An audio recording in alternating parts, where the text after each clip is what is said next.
오늘의 10분 말씀. 오늘 본문은 여호수아 1장 1절부터 9절입니다. 하지만 본문을 살펴보기 전에 여호수아서의 큰 그림을 먼저 정리해 보겠습니다. 첫 번째는 여호수아서 책의 위치입니다. 역사서의 시작입니다. 여호수아서는 모세 오경이 끝나고 역사서가 시작되는 첫 번째 책입니다.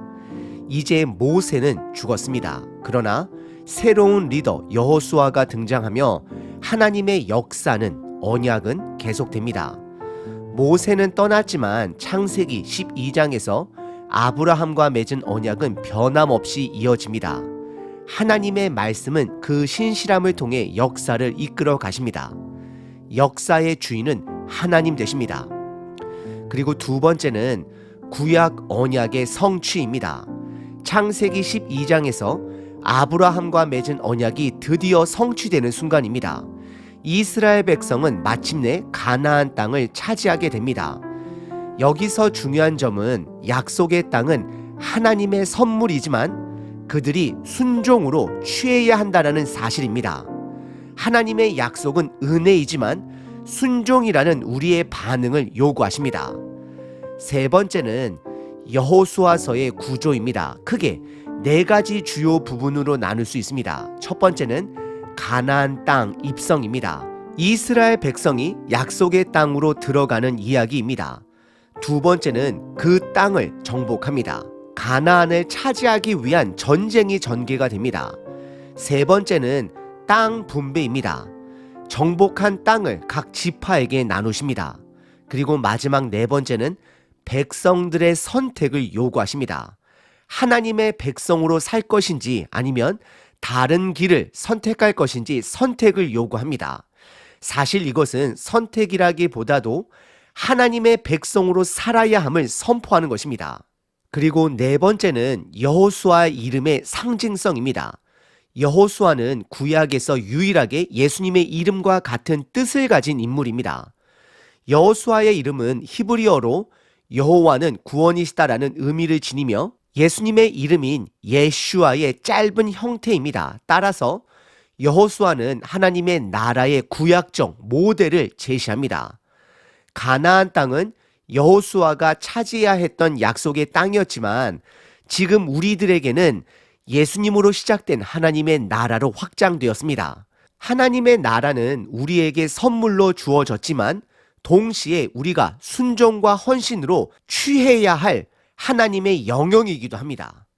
그리고 다섯 번째, 전쟁의 방법입니다. 약속의 땅을 차지하기 위한 전쟁에서 가장 중요한 것은 무력이 아니라 하나님의 말씀에 대한 순종입니다. 영적 전쟁인 것입니다. 이는 오늘날 우리에게도 동일합니다. 하나님의 나라는 우리들 눈에 보이지 않는 영적 전쟁 속에서 말씀을 따르며 살아가는 삶을 요구하십니다. 마지막 여섯 번째는 하나님의 격려와 명령입니다. 하나님은 여호수아에게 모세가 죽었음을 상기시키며 이렇게 말씀하십니다. 일어나라, 요단강을 건너가라. 내가 이미 그 땅을 너희에게 주었다. 이 말씀은 예수님께서 십자가 위에서 영적 전쟁을 승리하신 이후 우리에게 주시는 명령과도 같습니다. 일어나라, 그리고 취하라 말씀하십니다. 2025년 새해를 시작하며 우리 앞에 가나안 땅의 아낙 사람과 같은 거대한 고난이 있을지라도 하나님의 말씀을 신뢰하며 나아가시길 기도합니다. 하나님의 말씀에 순종하며 승리의 삶을 살아내시는 우리 모두가 되길 소망합니다. 오늘 본문은 크게 두 부분으로 나눌 수 있습니다. 첫 번째는 땅에 대한 언약이고 두 번째는 하나님의 격려와 명령입니다. 첫 번째 부분은 땅에 대한 언약으로 1절서부터 4절입니다. 1절은 모세가 죽은 후에 라는 문장으로 시작합니다. 이 문장은 중요한 신학적 메시지를 담고 있습니다. 사람은 죽지만 하나님의 언약은 영원합니다. 이 언약은 창세기 12장에서 아브라함과 맺어진 이후로 변함없이 이어져 왔습니다. 또한 이 언약은 예수님을 통해 성취되었습니다. 사람은 유한하지만 하나님의 약속은 영원하다는 것을 다시 한번 확인할 수 있습니다. 그리고 1절 후반부는 여호수아를 모세의 수종자로 소개합니다. 이는 두 가지를 의미합니다. 첫 번째, 하나님은 이제 모세가 아닌 여호수아를 통해 일하실 것을 말씀하십니다. 그리고 두 번째는 여호수아를 돕는 자로 묘사함으로써 성령님과의 연결을 떠올리게 합니다.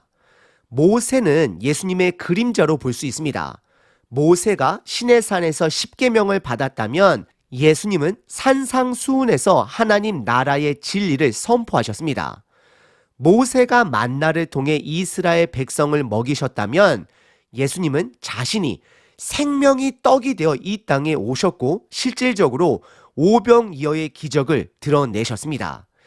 이제 모세가 아닌 여호수아가 등장하며 이는 성령님과 연결해 볼 수 있습니다. 성령님은 예수님의 사역을 이어받아 우리와 함께 하시는 하나님 되십니다. 그래서 여호수아를 모세의 수종자로 소개하고 있는 것입니다. 돕는 자가 되는 것입니다. 그리고 2절에서 하나님은 여호수아에게 직접 말씀하십니다. 모세가 죽었다. 그러므로 너는 일어나라. 요단강을 건너가라 말씀하십니다.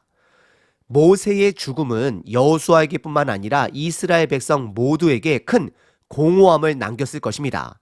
그러나 하나님은 여호수아를 향해 새로운 명령을 주십니다. 그동안 여호수아는 하나님께서 모세에게 하시는 말씀을 멀리서 지켜만 보았습니다. 하지만 이제 하나님은 처음으로 그에게 말씀하십니다. 이것은 여호수아에게 큰 힘이 되었을 것입니다. 그리고 3절에서 하나님은 너희 발바닥으로 밟는 곳을 모두 너희에게 주겠다라고 약속하십니다. 이는 두 가지를 강조합니다. 첫 번째, 신실하신 하나님의 언약입니다. 모세와 맺은 언약이 여호수아 시대까지 변함없이 이어집니다. 둘째, 백성들의 순종을 요구하십니다. 발로 밟는 행위는 단순한 행동이 아니라 순종을 요구하는 뜻입니다. 4절에서는 약속의 땅의 경계를 구체적으로 언급하십니다. 광야 지역은 이스라엘이 출애굽 후 나온 남쪽 지역입니다. 레바논은 북쪽 산맥 지역이고 유브라테스 강은 동쪽 경계선입니다. 그리고 햇사람 땅은 가나안 족속의 중심 지역이고 큰 바다는 서쪽 경계선입니다. 하지만 여기서 특이한 점은 이스라엘 백성은 단 한 번도 유브라테스 강 동쪽 경계선을 차지한 적이 없습니다. 이는 우리의 순종에 따라 하나님께서 선물로 주신 땅을 온전히 차지할 수도 있고 그렇지 못할 수도 있음을 의미합니다.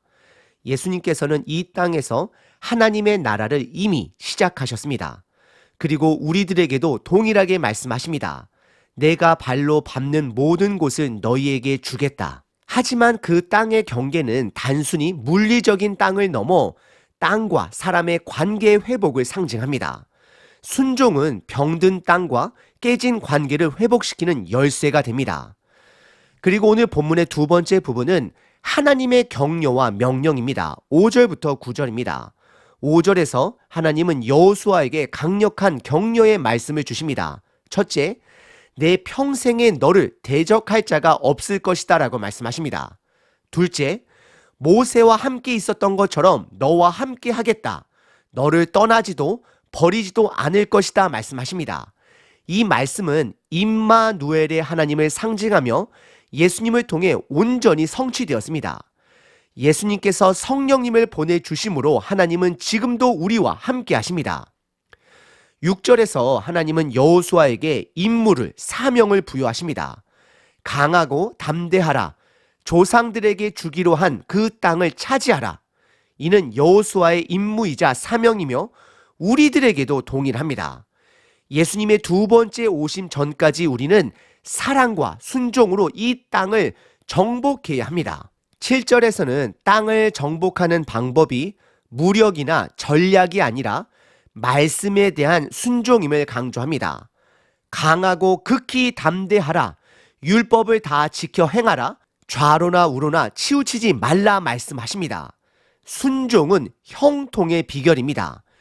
여기서 형통은 물질적 성공이 아니라 하나님의 뜻을 이루는 삶을 말하는 것입니다. 하나님 나라의 회복을 말하는 것입니다.